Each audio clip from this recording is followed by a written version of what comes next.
ጤና ይስጥልኝ ሳይና ማንኤል ነኝ ከሰላምታ ኢሚግሬሽን አገልግሎት። የዛሬ ቪዲዮ ስለ ሁለት ነገሮች እናያገራለን። አንደኛው የካናዳ ኢሚግሬሽን ያወጣው ፕሮግራም አለ ምን ያህል ሰው ወደ ካናዳ እንደሚገባ፣ ሁለተኛ ይሄንን ፕሮግራም ከኢሚግሬሽን ከፕሮሰስ ጋር ምን ዝምድና እንዳለው እናያለን። ብዙ እንዳትጓጉ ያወጡት መደብ እኛ እንደጠበቅነው ወይ እንደፈለግነው አይደለም። ብቻ ካናዳ ገብተው ጥገኝነት የጠየቁ ሰዎች ለነሱ ጥሩ የምስራች አለ። ስለዚህ እስከ መጨረሻ እንድትከታተሉ በክብር ጋብዛቸዋለሁ።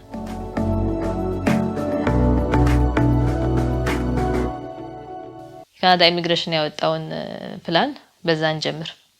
በህዳር ወር አሁን ባለነው ወር ነው ብዙ ጊዜ የሚያወጡት የሚቀጥለው 3 አመት በፐርማነንት ሬሲደንት በፒአር በቋሚነት ወደ ካናዳ ለመኖር ለሚመጡ ሰዎች ምን ያህል ቁጥር እንደሚቀበሉ ፕሮግራም ያወጣሉ።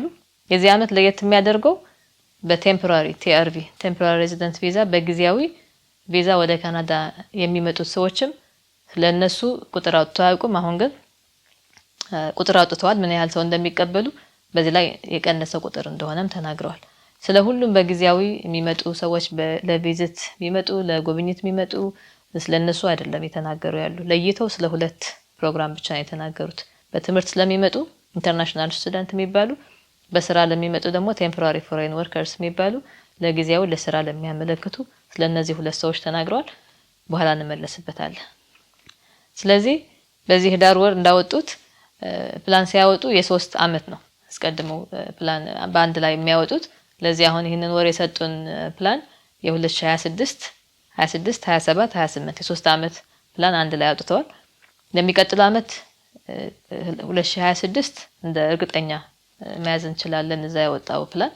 እርግጥ የሚባል ነገር በዚህ ዓለም ባይኖርም ማለት ነው። የሆነ መንግስት ሊቀየር ይችላል፣ እንደ ኮቪድ አይነት ነገር ሊመጣ ይችላል። ነገሮችን ባላሰብነው አቅጣጫ ሊወስዱ የሚችሉ ነገሮች ሊፈጠሩ ስለሚችሉ ነገሮች ሊቀየሩ ይችላሉ። ስለዚህ ለጊዜው የሚቀጥለው አመት የ2026 እንደ እርግጠኛ እንደ እርግጥ የሆነ ነገር ካሰብ ነው። ከዛ ቀጥሎ ያሉት 2027 እና 2028 ደግሞ ተቀራራቢ የሆነ ነገር ለመገመት እንዲመቸን አድርጎ ያወጡታል ማለት ነው።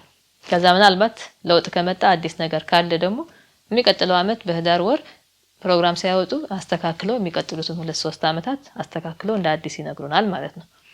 ስለዚህ በአጠቃላይ ስናየው በሁሉም ፕሮግራም ወደ ካናዳ በአመት ለቋሚ ነዋሪነት የሚመጡ ሰዎች ቁጥር ወደ 450,000 500,000 የሚደርስበት ጊዜ ነበር። ግማሽ ሚሊዮን የሚሆንበት ጊዜ ነበር። ያ ሁሉ ቀርቶ ያለፈው አመት ድንገት ነው ወደ ታች ቁጥሩ የቀነሱት 395,000 በአመት በአንድ ወጣች አውርደውት ነበር እና አሁን ደግሞ አዲስ የወጣ ፕሮግራም ከዛም እንደገና 4% 4% ቀንሰው 380,000 ነው የሚቀበሉት። ለሚቀጥለው 2 አመታትም ምንም ይሄ ቁጥር አይንቀሳቀስም ብለውናል። ከነዚህ 380,000 በፐርሰንቴጅ ስናየው 60% በኤክስፕረስ ኤንትሪ ኢኮኖሚ ክላስ በሚባል ፕሮግራም ነው የሚመጡት። ኤክስፕረስ ኤንትሪ ካም በፊት አንድ ቪዲዮ ሰርቻለሁ እዚህ ጋር እንደምታዩት። ያንም እዛ ላይ ምን ብቃቶች ማሟላት አለበት አንድ ሰው በኤክስፕረስ ኤንትሪ ለመምጣት ሙያና ትምህርት ተኮር የሆነ ፕሮግራም ነው። የራሳቸው ገንዘባቸው ሳይቀር ይዘው መጥተው ከሁሉም ዓለም ነው የሚያመለክቱ ወደ ካናዳ በአመት 60% የሚሆኑ ቁጥሮች በዚህ በኤክስፕረስ ኤንትሪ የሚገቡ ሰዎች ነው ካናዳ የምትቀበለው። ሌላ 20% ደግሞ 20% ለቤተሰብ የተሆነ። ስለዚህ በቤተሰብ የሚመጡ ደግሞ ልጅ ባል ሚስት እንደዚህ በቤተሰብ 20% ለነዛ ይሰጣሉ። የዛሬ አርዕስት እንዳይሰፋ ስለ ስደተኛ ፕሮግራም ስለሚመጡ ሰዎችና በሰብአዊነት ለሚመጡ HNDC የሚባለው Humanitarian and Compassion በዛ ስለሚመጡ ሰዎች ብቻ ነው የምናገረው። ስደተኛና በHNDC የሚመጡትን ስለነሱ ልንናገራለን። ስደተኛ ሲባል በአራት ፕሮግራም ነው የሚከፈለው። እዚህ ጋር ተውላችኋለሁ። የመጀመሪያው በሌላ መንገድ ወደ ካናዳ መጥተው ለረፍትም ለስራም ብለው መጥተው ከዛ በኋላ እዚህ ካናዳ ውስጥ ሆነው ጥገኝነት የሚጠይቁ ሰዎች protected person in Canada እንላቸዋለን። በእነሱ የሚቀጥለው አመት ላይ 20,000 በአመት ውስጥ ይሰጧቸዋል ቁጥር ማለት ነው። ፐርማነንት ሬሲደንት ይሰጧቸዋል። ሌላው ስደተኛ መንግስት ራሱ የሚያመጣቸው government assisted refugee የምንላቸው ወይ ጋር የምንላቸው መንግስት ራሱ የሚያመጣቸው ደግሞ 13250 ይሆናሉ በሚቀጥለው አመት። ሌላ privately sponsored refugee የምንላቸው ወይ PSR ይሄ በኮሚኒቲ በሃይማኖታዊ ተቋም ሳህ የሚባሉ ስፖንሰር አግሪመንት ሆልደር በግሩፕ 5 ሁሉም እነዚህ አንድ ላይ ፕራይቬት ነው የሚባሉት። በፕራይቬት 16000 ይመጣሉ የሚቀጥለው አመት ላይ የሚቀበሉት ቁጥር። ሌላ ብለንድድ ቪዛ ኦፊስ ሪፈርድ ደግሞ ፒቪአር ብዙ አንጠቀምበትም፣ ግን ያቺ አንድ አመት ኃላፊነት ግማሽ ከመንግስት መካፈል ማለት ነው። 6 ወር መንግስት ይችላቸዋል፣ 6 ወር ደግሞ ስፖንሰር የሆነው ግለሰብም ተቋምም የሚችላቸው አይነት ፕሮግራም ነው። መንግስት ራሱ ነው የሚመርጣቸው። እዛ ፕሮግራም የሚገቡ ሰዎች 50 ይቀበላሉ። በጣም ትንሽ ነው በሚቀጥለው አመት ማለት ነው። ለዚህ ጠቅላላ በእነዚህ በአራት ፕሮግራም የሚመጡ ሰዎች አንድ ላይ ተደምሮ ነው ስንት ሆኗል? 49300 በአመት። ይሄ ቁጥር በቋሚነት ወደ ካናዳ ይመጣሉ ካልናቸው 380000 ጋር ስናወዳድረው 12-13 ከመቶ ማለት ነው። ለዚህ ካናዳ በስደተኛ የምትቀበለው ሰው 12-13% በአመት ነው ማለት ነው።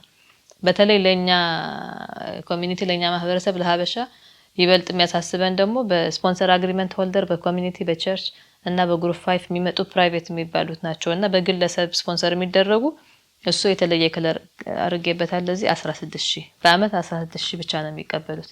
ይሄ ስንት ነው በፐርሰንቴጅ ስናየው? 4 ከመቶ። በሄድኩበት ስብሰባም በስራ ቦታም ሁሌ የምናገረው ስለ በፕራይቬት ስፖንሰር ለሆኑ ሰዎች ነው። ስለዚህ ለ4% የሚሆኑ 4 ከመቶ ወደ ካናዳ ከሚመጡ ሰዎች ስለ4 ከመቶ ብቻ ነው የምናገረው እኔ ማለት ነው። ለማወዳደር እንዲመቻችሁ እዚህ ጋር እንደምታዩት እንደውም ከዚህ አመት ከተቀበልነው ያለፈው አመት 2024 ላይ 27750 ነበር የተቀበልነው በስደተኛ። ከዛ ድንገት ቁጥሩን ሲቀንሱት በ2015 በአንድ ወርታች ሲወርድ ወደ 4750 ነበር የቀነሱብን። 23000 ብቻ ነው በዚህ አመት 2025 23000 ብቻ ነው የተቀበልነው። አሁን ደግሞ በሚቀጥሉት አመታት ማለማችን አላቆምንም ነበር የተሻለ ቁጥር ይመጣ ይሆናል ብለን፣ ግን ለሚቀጥለው አመት 16000 ብቻ ነው የሚሰጡት። 7000 ተጨማሪ ቀንሰዋል ማለት ነው። 7000 ቁጥር ቀንሰው 16000 ለሚቀጥሉት አመታትም እንደዛ ነው። ስለዚህ ለዚህ ነው የሚያጓጓ ቁጥር አይደለም ያልኳችሁ፣ እንደጠበቅነው አይደለም ቁጥሩ። ሌላው በሰባዊነት በኤችኤንዲሲ ሁማኒታሪያን ኤንድ ኮምፓሽን ደግሞ በተለያየ ምክንያት ሰባዊነት ያስፈልጋቸዋል ብለው ለፈቀዱላቸው ሰዎች 1100 ሰጥተዋል።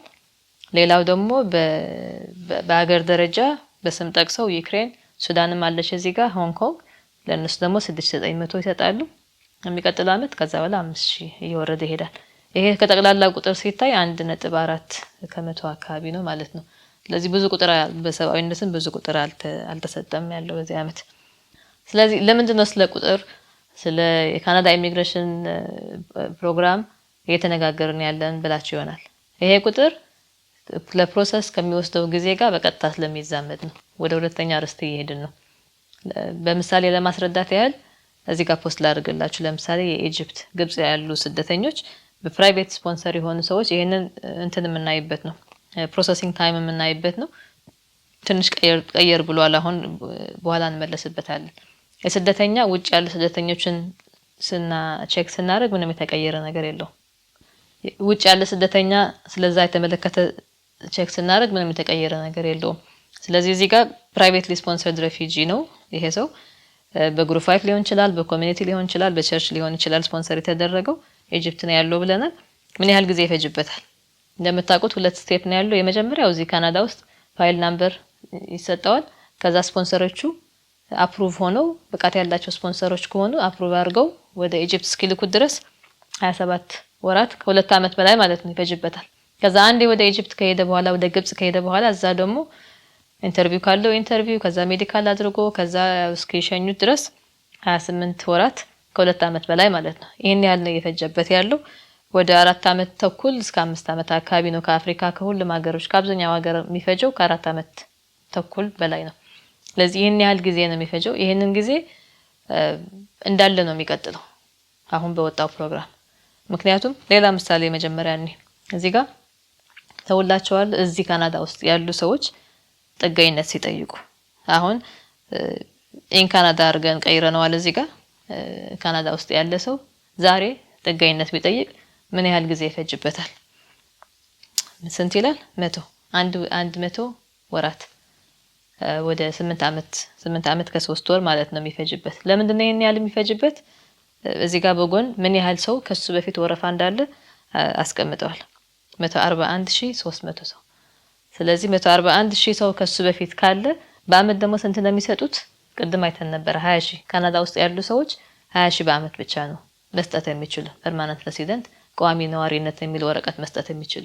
ስለዚህ እነዚህ 141000 የሚሆኑ ሰዎች በየአመቱ 20000 እያሉ 8 አመት ይፈጅባቸዋል ማለት ነው ለሁሉም ሰው ለመስጠት። ከዛ በኋላ ደግሞ አዲስ የሚጨምር ደግሞ ምናልባት አይጠፋም ይሆናል። ስለዚህ ይህን ያህል ጊዜ የሚፈጀው በአመት የሚሰጡት ቁጥር ካልተስተካከለ የሚፈጀው ጊዜ እንደዛ ሆኖ ነው የሚቀጥለው ማለት ነው። ስለዚህ ምን አደረጉ? ደስ የሚለው ዜና ያልኳቸው ማለት ነው እዚህ ካናዳ ውስጥ ያሉ ጥገኝነት ለጠየቁ ሰዎች ይሄ ቁጥር በጣም ብዙ ነው። ስለዚህ ይህንን ችግር ለመፍታት ለአንድ ጊዜ ብቻ እዚህ ጋር ለጥፍላቸዋለሁ እንዲያወጣች ዜና አለች። በሚቀጥለው 2 አመት 115000 ቁጥር በአንዴ እንሰጣለን። ካናዳ ላሉ ጥገኝነት ለጠየቁ ሰዎች እንሰጣቸዋለን ፐርማነንት ሬሲደንት ብለዋል። እዚህ ካናዳ ውስጥ ሆነው ጥገኝነት ጠይቀው እየጠበቁ ያሉ ሰዎች ሁኔታቸው እንዴት ነው? የስራ ፈቃድ አላቸው። ሕክምናም ያው እንደሁላችንም በነፃ ያገኛሉ። ግን ፐርማነንት ሬሲደንት የሚል ካርድ ያልተሰጣቸው ናቸው። ይሄንን ወረቀት ከሌላቸው ከካናዳ ውጭ ያሉ ቤተሰቦቻቸው ስፖንሰር ማድረግ አይችሉም። ዜጋ ለመሆን ከፈለጉ ካናዳ ዜጋ ከማመልከታቸው በፊት መጀመሪያ ቋሚ ነዋሪ ሆነው 3 አመት መቆየት ስላለባቸው ያለ ሌላ ብዙ የሚቀርባቸው መብቶች አሉ። ስለዚህ ለነሱ ይሄንን ችግር ፈተውላቸዋል ያንን ቁጥር በመስጠት ይሄ ቁጥር በአመት 20000 እንሰጠዋለን ብለው ካሉት ቁጥር በተጨማሪ ነው 115000 ቁጥር የሚሰጡ። ስለዚህ ለሚቀጥለው 2 አመት 115000 ቁጥር ከሰጡ ካለው ወረፋ ላይ ካለው 141000 ሲቀነስ 115000 26000 ብቻ ነው የሚቀረው። 26000 ደግሞ ያው በየአመቱ እንሰጣለን ካሉት 20000 ደግሞ ከዛ ይወሰዳል። ስለዚህ በሚቀጥለው 2 አመት ወረፋ ላይ ያለው በሙሉ ሰርተው ሊጨርሱ ነው ማለት ነው። በጣም ደስ የሚል ዜና ነው። እዚህ ካናዳ ውስጥ ሆናችሁ ገና 8 አመት ይፈጅብናል ብላችሁ እየጠበቃችሁ ለነበራችሁ ጥገኝነት ጠያቂ እንኳን ደስ አላችሁ። አሁን ወደ ግሩፕ 5 ልመልሳችሁ። ወደ በቸርች በኮሚኒቲ ስፖንሰር ሆነው ወረፋ ላይ እየጠበቁ ያሉት ስደተኞች ከካናዳ ውጭ ላሉ ልመልሳችሁ። ያ ቁጥር እዚህ አያስቀምጡልንም። 98000 ናቸው። 98000 ውጭ ሆነው እየጠበቁ ነው ይሄንን ፕሮሰስ። በቅርብ ጊዜ ደግሞ እንደምናየው ያለ ነው ምክንያታዊ ያልሆኑ ሪጀክሽንም እየተሰጠ ስለሆነ 98000 በሙሉ ላያገኙ ይችላሉ፣ ላይቀበሏቸው ይችላሉ። ግን በ90 እንኳን ብናስበው በአመት 16000 ብቻ ነው የምንቀበለው ብለዋል። ስለዚህ 14000 በየአመቱ እያደረጉ ይሄን ወረፋ ያዘ 90000 የሚሆን በስንት ይጨርሱታል? በ4 አመት ተኩል ወደ 5 አመት ማለት ነው። ለዚህ ነው ያ ቁጥር ካልጨመረ በአመት የሚቀበሉት ቁጥር ካልጨመረ የፕሮሰስ ወረፋ ምንም ለውጥ ሊያመጣ የማይችለው። ፕሮሰሱ እንዲፋጠን ቶሎ እንዲጨርሱ እዛ ስደት ላይ ያሉ በተለይ ከሱዳን የተፈናቀሉ እንደዚህ መሆን አለበት። በሄድኩበት ሁሌ ማራው ርስት ነው። ግን ፕሮሰስ በሙሉ ጨርሶ ቪዛ የማይመቱላቸው ያ ቁጥር ከሞላ 11000 ከሞላ በሚቀጥለው አመት ነው የሚተላለፈው። ያ ከሞላም ለሚቀጥለው አመት። ስለዚህ ኦፊሰሮች ዋናው ምክንያት ይሄ ነው። ቁጥሩ ስለሚሞላ እንደፈለጉ ቶሎ ሰርተው ሊሸኟቸው አይችሉም። ምክንያቱም ቁጥሩ ዝቅ ያለ ቁጥር ነው ያለው፣ አልተስተካከለም ደግሞ። ስለዚህ ለማጠቃለል ያህል ቁጥሩ እዚህ ጋር እንደምታዩት እቺን ቁጥር ለጊዜያውም ለቋሚም የሚመጡ ሰዎች ነው ቁጥር የተቀነሰው። በጊዜያው ለሚመጡ ሰዎች ለስቱደንት ለተማሪ በኢንተርናሽናል ስቱደንት አፕላይ ለሚያደርጉ ሰዎች 49% ነው እንቀንሰዋለን ያሉ፣ ግማሽ ማለት ነው። በዚህ አመት ከተቀበሉት በግማሽ ይቀንሳል የሚቀጥለው አመት በተማሪ ወደ ካናዳ የሚገባ ሰው ቁጥር ማለት ነው። በስራ ደግሞ 37% የስራ ወረቀት ጊዜያዊ የስራ ወረቀት ይዞ ለሚመጡ ሰዎች ደግሞ 37% ቀንሰዋል። ስለዚህ ያ ማለት ካናዳ ውስጥ ሆኖ ስራ ያጡ ሰዎች ስራ የማግኘት እድላቸው ከፍ ይላል ማለት ነው። በዚህ ቁጥር ይሄን ቁጥር ሲቀንሱት በቋሚ የሚመጡ ሰዎች ደግሞ በዚህ አመት ከሚቀበሉት ጋር ሲወዳደር 4% ቀንሰዋል ማለት ነው። አሁን ጥያቄ ያለ የካናዳ ኢሚግሬሽን በተለይ ይሄ ፕራይቬት ስፖንሰር የሚለው የዛሬ 45 አመት አካባቢ ካናዳ ናት ጀመሩ። በሰብአዊነት ነው የጀመሩት ይሄንን ፕሮሰስ በግለሰብ ፕሮሰስ ማድረግ ማለት ነው። ስለዚህ ይሄ ስደተኛ ፕሮሰስ ማድረግ እስካሁን በሰብአዊነት ከሆነ የሚታየው በሰብአዊነት ሆኖ ከሆነ እየቀጠለ ያለው ካናዳ ውስጥ ያለው ሆኖ ጥገኝነት ለሚጠይቁ ሰዎች ለነሱ አስበው በአንዴ 115000 ለመስጠት እቅድ ሲያወጡ እንዴት ትዝ አላሏቸውም? ከካናዳ ውጭ ሆነው በስደተኛ ካምፕና በተለያየ በጣም አስጊ በሆነ ሁኔታ እየኖሩ ያሉ 98000 የሚሆኑ ወረፋ ይዘው እየጠበቁ ያሉ ስደተኞች እንዴት ትዝ አላሏቸውም? ስለዚህ ይሄንን በተመለከተ ጮክ ያለ ድምጽ ለመፍጠር ሊተባበሩ የሚፈልጉ ግለሰብም ይሁኑ ማህበራትም ይሁኑ ተቋማትም ካሉ በየቤቱ የሄዱ ማንኳኳት ብቻ ነው የቀረኝ ለኔ። ስለዚህ ይሄን በተመለከተ አዲስ ነገር ካለ በሚቀጥለው ቪዲዮ እመጣለሁ። ለዛሬ ግን በዚህ ልጨርስ። ቸር ይግጠመን።